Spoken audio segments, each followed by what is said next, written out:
Arthroplasty is where you're doing joint replacement. And we have various prostheses here.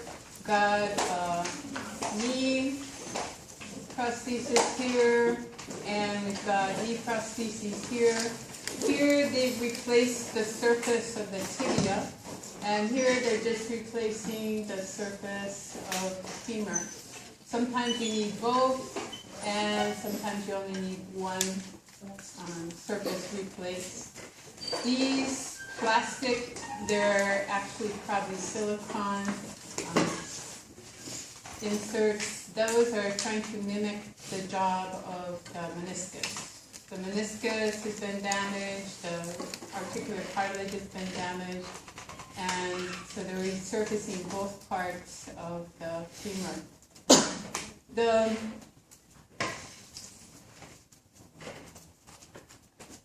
replacement process is pretty traumatic, as you can imagine. You have to have a pretty big incision in order to get in there to replace the joint surfaces. The hip prosthesis here that you see right in that area is the head of the femur. Here is the artificial acetabulum. We looked closely, the surface of the prosthesis is covered with tiny little ball bearings. They've done various types of adhesion processes. When I first heard of hip replacement, they used to use glue called methyl methacrylate, which was a hot glue, which if you think about it, it sounds not so good, putting hot glue into live tissue. Guess what happened? Killed the tissue, and the hip replacement came loose. So then they tried cold methyl methacrylate, probably mixed something else into it that would allow it to gel and stick to the bone without heating up the tissue. But that didn't work so good because it was cold and it didn't make a good seal. So the replacement came loose. Then they came up with the bright idea, let's put little ball bearings on the surface of the middle. And since bone grows into crevices, it will grow in around those ball bearings, and the bone will actually anchor the prosthesis into the bone, which made really good sense, except in the cases where an individual had osteoporosis or developed osteoporosis, because then the marrow cavity where the prosthesis was put, if that trabecular bone became corrotic, then the prosthesis came loose. And if it only sort of came loose and they tried to pull it out, then they yanked a lot of the cortical bone out with it. So what do they do now? Still the ball bearings. I asked the guy at Straub who does the hip replacements, what do you do if it comes loose? He says, it doesn't come loose very often. What is very often? I didn't want to press it because it would be really nice to me to explain this, taking up his free time to explain this to me. So not very often, maybe that's 10% of the time. 20% of the time is, to me, pretty often, but probably 10% or less. But if you're one of the unfortunate people where it does come loose, now they just generally tell you it's probably you're in your 70s, 80s, 90s when you're osteoporotic enough that the prosthesis comes loose. So limit your activities. You can still weight bear on it, but you feel it moving around in the bone. So you feel the pressure, feel the change in the angle. It's only degenerate osteoporosis though, right? Pretty much. If you have high bone density, then the prosthesis should stay nice and well anchored. But as you get older, you do become osteoporotic. And if you're female and you become postmenopausal, then likelihood of osteoporosis goes up. I know a lady and she's like 40 and she had a hip, maybe even younger, and she had a hip replacement and they told her 10 years and she lost her. 10 years is all they give her? That's what they said. Pregnant. Wow. Yeah. What does she do on a regular basis? Whoa. What does she look like? Is she a tiny little Japanese female? She's like a little bit bigger than me, but a Hawaii lady, and she's an exercise person. Oh, so she's putting a lot of stress on the joint. So if you are slight in frame, you have less bone density to start with. So you will, if you're putting a lot of stress on the replacement, it might come loose faster. That also is a problem with the hand replacements. They do have joint replacements for fingers, but when you grab objects, even if you're grabbing a pencil or a pen to write, you're putting a lot of stress on those joints, gripping things, turning knobs, anything, washing dishes and doing other activities.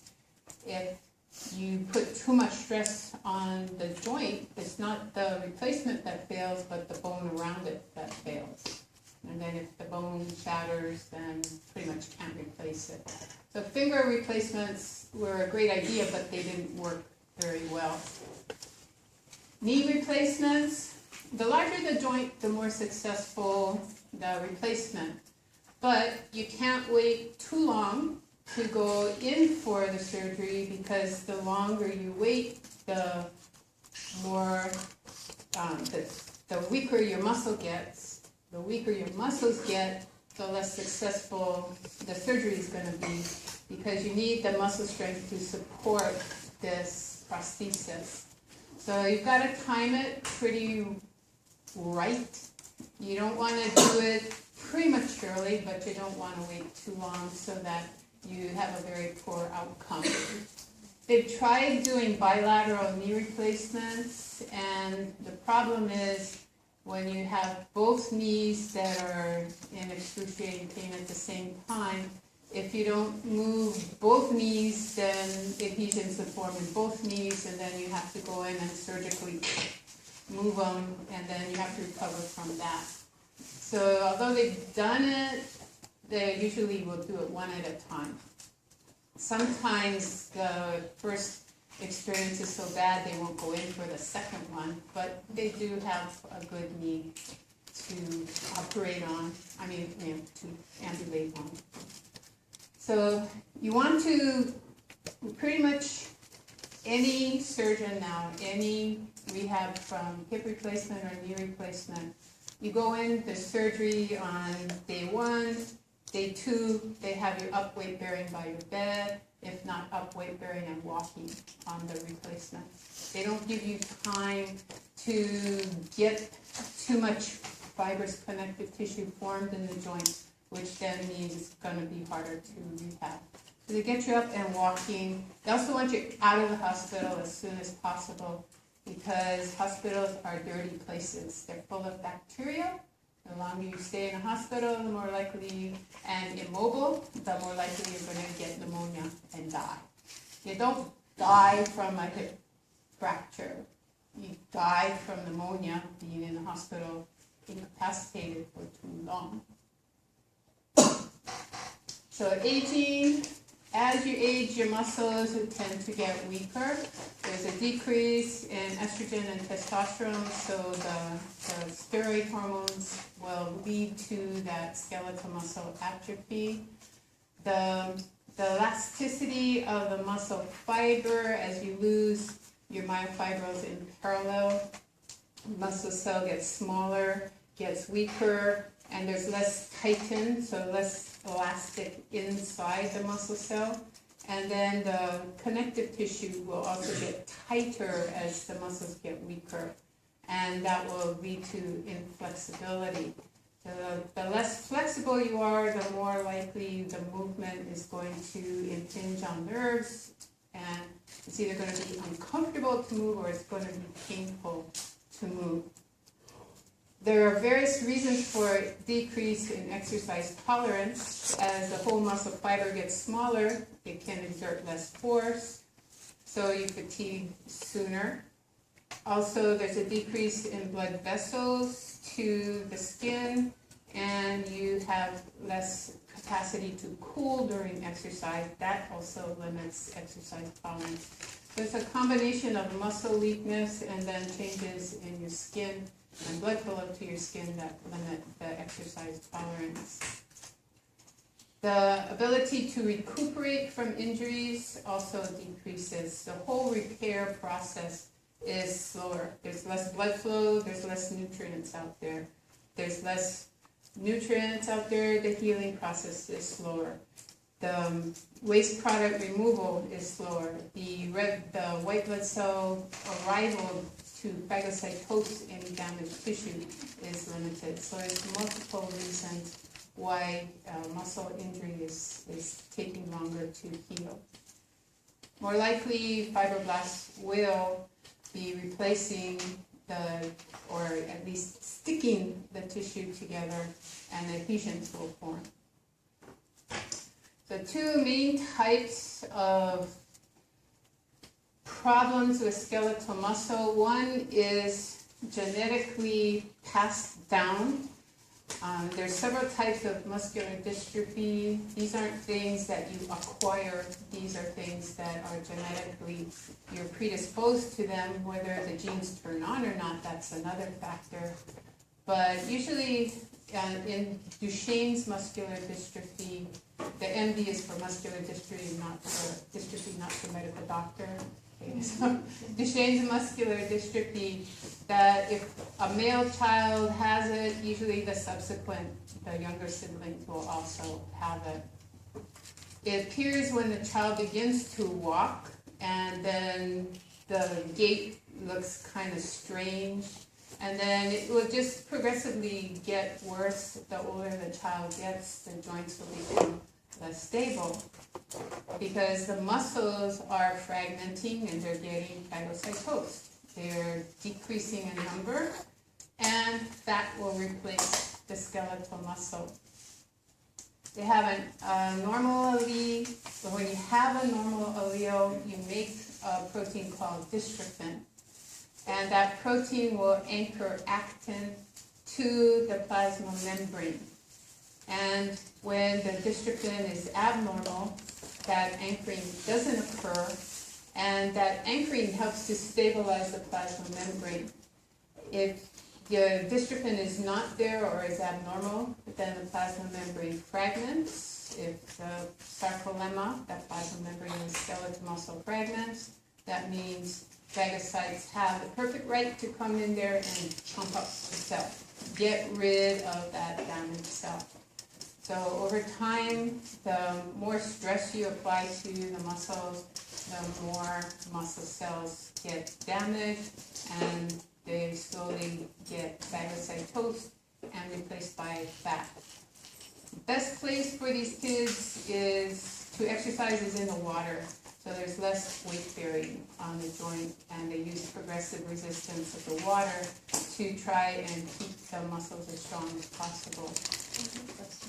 Mm-hmm. You said that if they use the skeletal muscle, do you also replace the cardiac? Do they have breathing? Well, respiratory, yeah, they will affect the respiratory muscles. I'm not sure if it affects the heart or not. They rarely live past 20, but it's probably due to pneumonias that set in because the respiratory muscles get weak. There was one young man who was on campus when my mother ran the COCOA program, and he had muscular dystrophy, Duchenne's type. He was already in a wheelchair. His family took really good care of him. And then he married a lady who took really good care of him. And I think he had children. Don't know if he passed on the gene or not. Didn't keep up with that. But I think he lived into his 40s. So he was the exception. But you have to be taken care of. And you have to have really good caretakers to live that long. Facial. So face muscles affected, scapulohumeral. So face, shoulder girdle, upper extremity problems. This is seen early in the teen years. So it's not when you start to walk or start to use your upper extremities, but in the teenage years, early adulthood, when that type of muscular dystrophy manifests. And then there is also a limb girdle dystrophy. It might appear in childhood, it might appear around 30s, 40 years of age. So it varies with its onset. These, of course, are less severe than the Duchenne's type, and these people have more or less a normal lifespan, but they're limited in their activities of daily living. And the muscles get weak, and they need to then try and maintain the muscle strength as much as possible. So again, the best place for them to gain muscle strength is water exercise. Myasthenia gravis is a different problem. You've got a circulating antibody that's binding to the acetylcholine receptor, and it's an antagonist to acetylcholine. So it's bound to the receptor and preventing acetylcholine from binding to its receptor in the neuromuscular junction. So NMJ neuromuscular junction. If acetylcholine can't bind, then the channel doesn't open. If the channel doesn't open, you don't get your local potentials. If you don't get your local potentials, you don't get an action potential. So the muscle just sits there. If it's a slow twitch muscle, it will atrophy very quickly. If it's a fast twitch muscle, it'll just sit there and wait. Maybe acetylcholine will get to it, maybe not. First things that you see, eyelids, which are supposed to stay open all the time, except when you're moistening your eyeballs. Then the eyelids droop. If they droop over the pupils, then you can't see out so good and vision is blurry. Also affects the muscles that control your position of your eye. So if you don't have good balance over all of the muscles that keep your eyes pointed straight ahead or focusing on objects, maybe one eye's pointed over here and maybe one eye's pointed over here, you got double vision. And that can lead to coordination problems. It also could lead to falling. Most of the time, what gets to them is really restricting is the swallowing muscles, which are skeletal. Can't swallow, can't get nutrients, they kind of slowly waste away. But also respiratory muscles, those are skeletal muscle. You can't breathe, you're going to end up suffocating. So usually they're dying of respiratory failure, which is pretty quick death, or just kind of wasting away because you can't get appropriate nutrients in. Yeah, we can stick an IV in you, but that's not the same as real food. Weakness of the limbs, you can probably survive that, but you're not going to survive lack of respiratory function. This is typically seen in females between age 20 and 40. And what they do is locate the thymus, take out the thymus. The white blood cells are producing the antibody that is stuck on the receptor. And so if you take away of the large population that's in the thymus, then you reduce the number of white blood cells in the body. Not that they can't replicate, they can do that, so you give the person immunosuppressive drugs that keeps the cells suppressed and not producing the antibody. And then you give them cholinesterase inhibitors.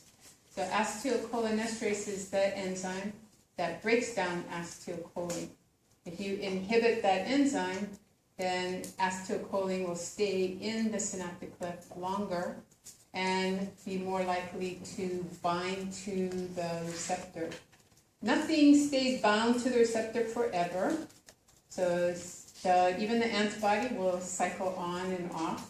If the antibody is in higher concentration than acetylcholine, the antibody will be more likely to bind again to the receptor. If you keep acetylcholine in high concentration, when the antibody cycles off, maybe acetylcholine binds, and then you start the muscle local potential and action potentials and get more muscle contraction. So here is an example of the droopy eyelids, and also you look carefully at the eyes. This pupil is kind of pointed out to this man's left. This one is sort of pointed ahead but slightly down. So it's down and to the right, the other is outwards and to the left. So this guy probably has double vision, and that will lead to problems. Okay. So muscle groups and their actions.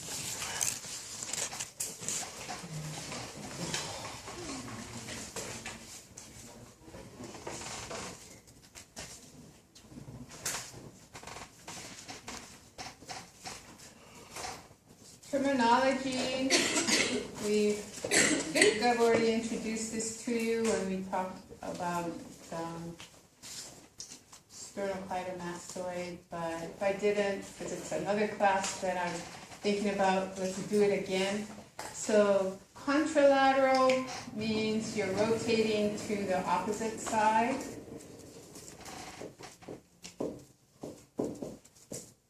So contra means opposite. So a muscle on the right is contracting and turning the body to the left. That will be contralateral rotation. So if the sternocleidomastoid contracts, pulls the mastoid towards the clavicle, your face turns to the left. That's contralateral rotation. Ipsi is same side. So if the right is contracting, it turns the body to the right. So on the back of your neck, we've got muscles that want to hyperextend the neck, but rotate the head to the right. So the rotation, since the right muscle is contracting and the head's turning to the right, that will be ipsilateral rotation. We're also going to be talking about force couples. Force couples are two or more muscles. Shorthand for muscle is going to just be MM. Two or more muscles contracting together. Contract.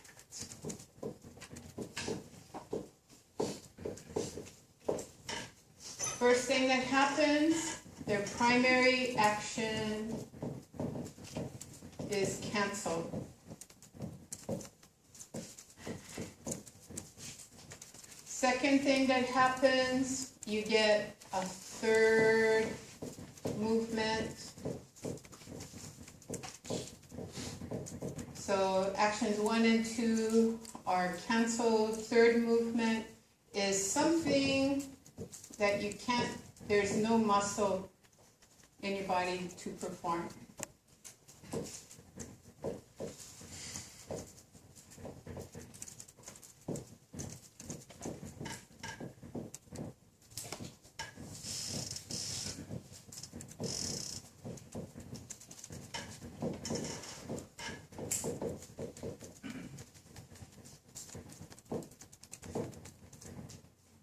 Okay, so a force couple, two or more muscles contracting together, canceling their primary action, and producing a movement that there is no muscle in the body designed to do that movement. So this actually saves space on our body so that we don't have to have these extra muscles in our way. I figured that if we had muscles to do everything force couples would do, we'd be a little round ball of muscles, and that's what we'd be doing, rolling down the road instead of contracting and manipulating objects. We'd have to roll over to the object, roll away to the object. We'd probably never get a cup to our face. We'd have to tip over and let the water come out of the cup and try and catch it with our face. This wouldn't be the ideal lifestyle. So we use muscles that we have already. We contract them together. They're generally on the opposite sides of a particular joint, and their primary action is canceled, and you get another action. So example, we've got flexor carpi radialis and flex and extensor carpi radialis. We contract them at the same time, we get radial deviation. Contract flexor carpi ulnaris and extensor carpi ulnaris, and you get ulnar deviation. You contract sternocleidomastoid, which is a contralateral rotator, and you contract the splenius, which is an ipsilateral rotator. The rotation is canceled. They're on the same side of the neck. You get lateral flexion of the neck. So we don't have muscles that are primarily designed for lateral flexion. So we use muscles that are rotators, cancel the rotation, and then have them do the lateral flexion. 60% of your skeletal muscles are attached to the axial skeleton. So muscles in the head and neck region, we use them to talk, we use them to ha ha ha laugh, we use them to frown, we use them to smile, so facial expression. Whistling, if you can do it, you can use those muscles for it. Sucking, chewing, you have to get things through a straw and get things from the cup. You usually do some kind of sucking action. Swallowing is skeletal muscle. There are skeletal muscles that are triggered by the food being in the back of our throat. So if you accidentally get the food in the back of your throat, it's usually gone before you know it. You didn't intend to swallow, but that pressure in the back of your throat caused these skeletal muscles to contract. You can purposely swallow, but there's also some reflex involved. Contraction of the eye muscles, looking from side to side, up and down, circling your eyes, looking diagonally. All of that you learn to control with skeletal muscle. Position of your vertebral column, keeping your posture well aligned over your feet. Your abdominal muscles supporting your low back. You have to contract those consciously. Walk across campus. There are a lot of people walking around with their opus hanging out and a big curve in their back. There are other people who look like they have a big curve in their back because they have really well-developed gluteal muscle. So you have to be careful in your diagnosis. Is it nice big round glutes that are making the back look like it's got a, oh shucks, got to get my trees trimmed, and he calls it during class. Knew it was going to happen. Anyway. So the support of your low back is very important. Pelvic floor muscles. I was just reading an article. I was in a magazine that I don't really trust, but it was an interesting article nevertheless. Have to look it up and see if this is really true. But this lady was having severe pain. Every time she urinated, it was so excruciatingly painful. They said, well, you have cystitis. And then the next doctor says, no, you don't have cystitis. You have something else. And then another doctor says, no, you don't. She finally got, believe it or not, to a physical therapist. A physical therapist who works on pelvic floor muscles exclusively. I never heard of that before. I said, huh? And what they do is manipulate the pelvic floor muscles. They go up through the openings down there and massage from the inside and cause the muscles to relax, and then the pain goes away. And then they teach you exercises that will allow you to do that for yourself. But of course you have to learn to do those So it takes time to learn it, so in the meantime, they can do this massage for you. So if you're going to be a physical therapist, you might want to consider doing that kind of physical therapy. You're going to be sought out a lot, I think. These are 40-ish-year-old women who've had children, I mean, they've had vaginal deliveries and all this, and yet they still have these problems. Okay, these kind of figures, I'm not going to have them on the exam because they take up the whole page and I don't have them for a question. But if you want to use them, you know, Xerox them and then cut off the labels and then label your muscles, that's a good way to use these figures. I'm going to be using the head shot, the shoulder shot, and one arm kind of illustrations for the exam questions. So they're not going to be straightforward, identify this muscle. So know your muscle functions. Unless I specifically tell you about innervations, you can for now forget about the nerves that are stimulating these muscles because we'll learn the nerves at the end of the semester. Okay, the exception starts right away because we have muscles of mastication and we have facial muscles. The muscles of mastication are going to be innervated by cranial nerve number 5, which is trigeminal. So these are muscles of mastication.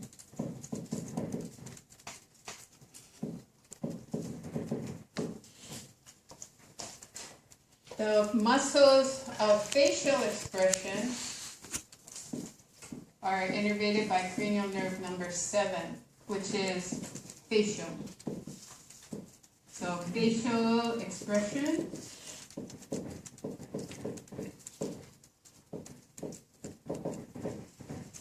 they're all stimulated by cranial nerve number 7. So that's kind of easy to remember. 7 is facial. Facial expression is 7. Number 5, trigeminal. That's going to the muscles in this region, but the muscles that are doing chewing. So muscles of mastication. Mm-hmm. Sorry about this. Number 5 and number 7, does that mean it's coming out of like number 5 vertebra? Or No. They're just numbered. Rostral to caudal, and then medial to lateral, and you start at the nose, olfactory, go back to optic, to oculomotor, blah, blah, blah, blah. So you don't have to know how to identify the nerves. You just kind of have to remember 5 for is trigeminal and mastication, and for now 7 is facial, for facial expression. So I'm not giving you the brain and asking you to identify the cranial nerves yet. That's for the final exam. So now you have to know the muscles of mastication and the muscles of facial expression. So muscle of mastication, temporalis, masseter, and then inside you'll have your pterygoid muscles. So you can't see them on the surface, only can see temporalis and masseter. So those two are muscles of mastication. This muscle here, buccinator, is considered a muscle of facial expression because when you tighten it, the cheeks go in.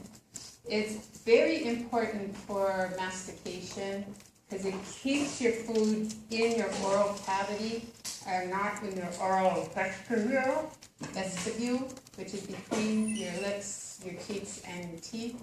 You don't want food in that area. You want it over your teeth or in your mouth so that you can chew it and you can swallow it. It accumulates in the vestibule.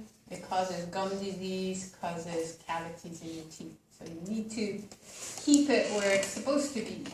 But this is, that muscle is considered a muscle of facial expression. So is orbicularis oris. If you've ever worked with a patient who has had a stroke and orbicularis oris doesn't work, the mouth droop and fluid come out their mouth. So although it's a muscle of facial expression, we do use it to keep the fluids in our mouth and to keep the food in our mouth. So there is a little crossover. Technically, these are muscles of facial expression. Why? Because cranial nerve 7 innervates them. So there's hard and fast delineation here. You use them for mastication, but they're innervated by the facial nerve. Therefore, they're a muscle of facial expression. And you do use other muscles to control it. You pout, you smile, you sneer. So it is a muscle of facial expression. The zygomaticus major and minor are muscles of facial expression. Turn the lips upwards. Risorius translates to the smile muscle, but when it contracts, the corners of your mouth goes straight back, which is more like a smirk or a sneer than it is a smile. The levator labii superioris lifts the upper lip up and good kind of snarling look. The depressor labii inferioris pulls your lip out and down, so kind of a pout. Your mommy probably said, don't do that, your lips will get stuck like that, or a little birdie will come and perch there. You hear that a lot. I was a pouty child, I guess. Also, muscle of facial expression is platysma. Comes from the shoulders, comes up across the neck to insert on the lower jaw. When you contract it, all this sticks out on the side of your neck. I call that the Hulk muscle, because when the Hulk would go like that, the platysma would, so luperino? Yeah, I think it was luperino, play the Hulk. And then that muscle would stand up from the side of the neck. So those are muscles of facial expression. Also the nasalis and so nasalis will flare, that's part of the sneer.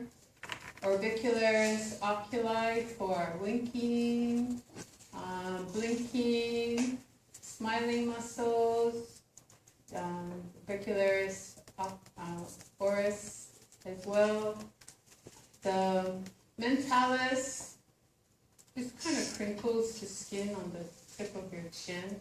Don't know what function that has at all, but it is, I guess, facial expression. Frontalis, raise your eyebrows up when it contracts and they lower down when it relaxes. So those also muscle of facial expression. The rest of the muscles here are position of the head. So sternocleidomastoid, that's your contralateral rotator. It's coming from the sternum, from the clavicle, and then inserting on the mastoid process behind the ear. Underneath that, you'll have muscles that will come from the shoulder and go up to the hyoid bone. So ulmo, shoulder, hyoid, for the hyoid bone. Actually comes from the outer part of the pectoral girdle, comes medially, and then through a little connective tissue trochlea, and then up to the hyoid bone. And then we have muscles that we'll see more clearly down underneath that will also go to the hyoid bone. The muscles that control the eye, those we also need to know the cranial nerve. The ocular motor does most of the work. So all the muscles in the orbit, except for 2, are controlled by oculomotor nerve. The only other two go to the superior oblique, which has a trochlea, little connective tissue pivot. So that nerve is called trochlea, trochlear nerve. Goes to superior oblique, which has the trochlea. The other one goes to the lateral rectus. The lateral rectus abducts the eye, and that nerve is called abducens. So it has ABD in its name for abduction. So all the rest, superior rectus, inferior rectus, medial rectus, oculomotor, and inferior oblique, oculomotor. So only the lateral rectus and the superior oblique have two other nerves. So 4 and 6. So 4 trochlear,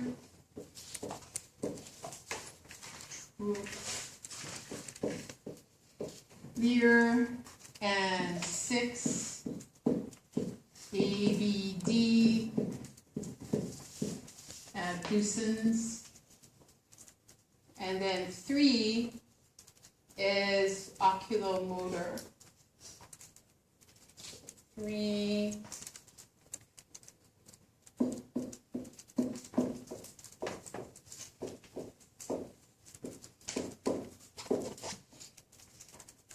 cranial nerve 3, oculomotor, 4 trochlear, goes to superior oblique, which has the trochlea that the muscle has to go through. And then 3 is going to all the rest, except for the lateral rectus, which is abducens.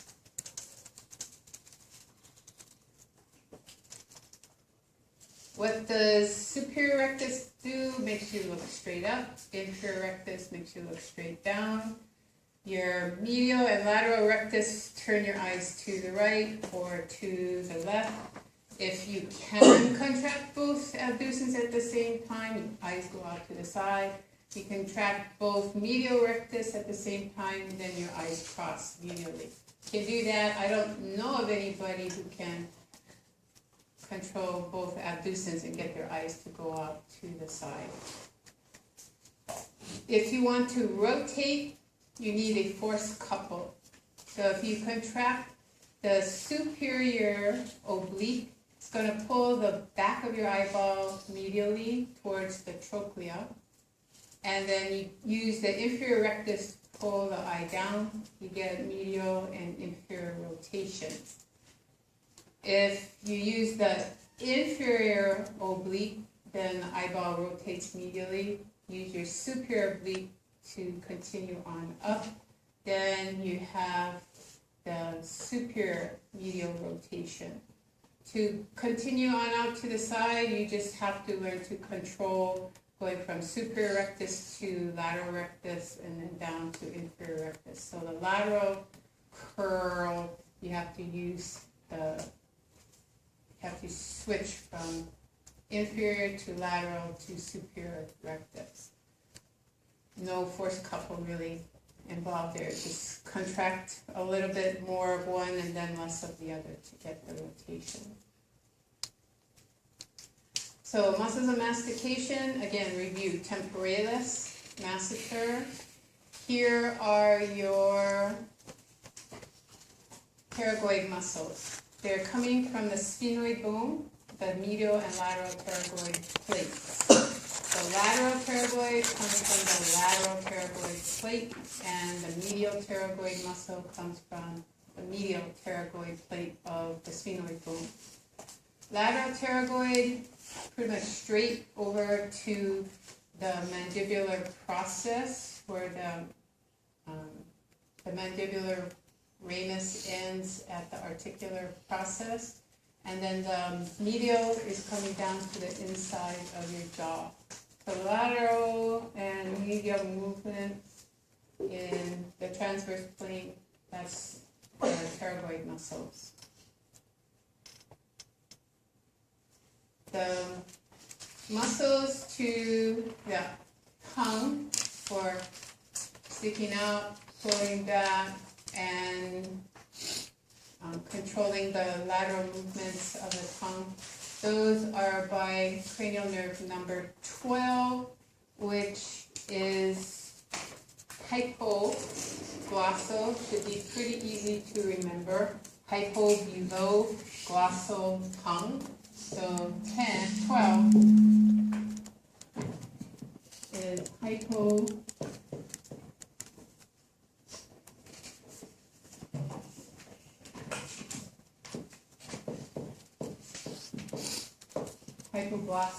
hypoglossal nerve. So those muscles, they're coming from the styloid process to the tongue. They're coming, so styloglossus. They're coming from the soft palate to the tongue, so palatoglossus. They're coming from the chin to the tongue. Chin in Greek is genio, so genioglossus. And then from the hyoid bone to the tongue, so hyoglossus. Everything ends with glossus. You just have to know styloid process. Chin is genio. You have your soft palate, so palatoglossus, and then hyoid bone, hyoglossus. So they're pretty easy to name. They're all in the muscle, they're controlling the tongue, they're below the tongue, so hypoglossal for the name of the cranial nerve. 9 and 10 are going to help you swallow. So 9 is going to go to the tongue, but not for motor. It's going to go to the palate for motor. So tongue, glossal, and then pharyngeal. That's cranial nerve number 9. It's glossal, so tongue, and then pharynx. The tongue part we're going to learn when we get to special senses. This is for taste. This part is motor. Cranial nerve number 10 is vagus, not vagus, V-E-G-A-S. I had a textbook that spelled it that way. It's kind of hilarious. But it's V-A-G-U-S. This means the wanderer. This nerve goes many places in your body. It also goes to the pharynx for help in swallowing. It also will help with taste as well. So for now, 9 and 10, they're going to, first of all, tense your soft palate and elevate it so food doesn't go up your nose and milk and other things don't go up your nose. So closing off the nasopharynx, that's due to these muscles that tense the soft palate. So tensor belli palatini and levator belli palatini will bring it up. So tense the muscle, make it rigid, bring it up. Close off the nasal cavity so food and drink don't go up into the nasal cavity. The pharyngeal constrictors will help to push the food downwards. Now that the nasal cavity is closed off, then they constrict and push the food down towards your esophagus. They'll be joined by middle constrictors and inferior constrictors to help get the food past your larynx, which you don't want to be inhaling the food. So coordinated with that, you're going to have muscles that will elevate the hyoid bone as your epiglottis closes. You feel your Adam's apple and swallow, you find it going up and then down. So these muscles will lift the larynx, aid in closing off the opening by the epiglottis, and then the food should go down into the esophagus. When you open the back of your throat really wide, this muscle here, called the salpingopharyngeus, is attached to the auditory tube and it pops. You feel that equilibration of air in your middle ear. You're up in an airplane or you go up to altitude and feels kind of constricted in here. You yawn or you chew gum, and that little popping sound, that's this muscle and this muscle that are pulling on the eustachian tube and allowing a little air to go up into the middle ear, equilibrating the pressure.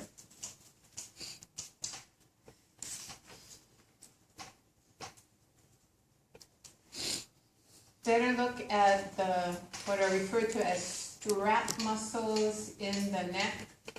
The cranial nerve 11, which is called the accessory nerve,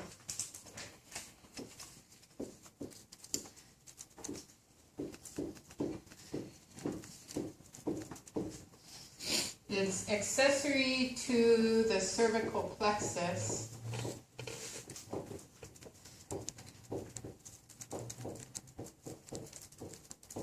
So sometimes it will be called spinal accessory. So this is a spinal nerve, or these are spinal nerves here. This is accessory to those. They work together to contract the muscles that keep your head over your shoulders. So in the front, you're going to have your omohyoid, your